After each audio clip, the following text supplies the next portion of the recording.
The Flanders family went on a trip with the Simpsons. Daddy, when will the noise stop? But Ned Flanders was thoroughly worn out by all the chaos, and in the end, he had no choice but to put on earplugs.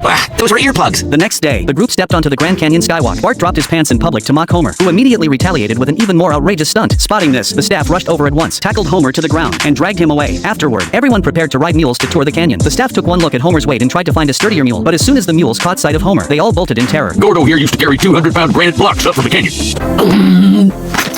The group rode along the canyon trail, with Bart pranking Flanders non-stop the whole way. Maude Flanders watched and quietly thought that Marge was far too lenient with her children. The mountain path grew steeper and steeper, terrifying Lisa out of her wits. The guide assured them confidently that everyone was insured, but no sooner had he spoken than he slipped and fell straight off the cliff. To make matters worse, a flock of vultures began circling them menacingly. Now the two families were trapped deep in the canyon, with all their food completely gone. Flanders suggested that he and Homer go look for food nearby. To everyone's surprise, Bart was genuinely worried about Flanders' safety and repeatedly told him to be careful. That night, Todd woke up screaming from a nightmare, but Bart never had nightmares. On the contrary, he was the nightmare of everyone around him. I'm not your puppet, Bart! I'm not! Meanwhile, Homer and Flanders found a campsite and planned to beg for food and help. Flanders raised his binoculars and saw the campers wasting food rather than sharing any with them. Seeing this, Homer decided to take a risk and steal some supplies. He quickly slid down the cliff to the supply area, and just as the two were carrying a pile of provisions back, the campers spotted them. Flanders told Homer to throw away anything unimportant, only for Homer to toss out the most crucial item, the life-saving salad. Homer excitedly picked up a fish and strummed it like a guitar, then tossed it back into the river after a moment. Unbeknownst to him, the fish had bitten a hole in their small boat. Luckily, Homer patched the hole crudely with duct tape, which actually made the boat go faster. Flanders even tied a few bottles of liquor to the stern as extra boosters.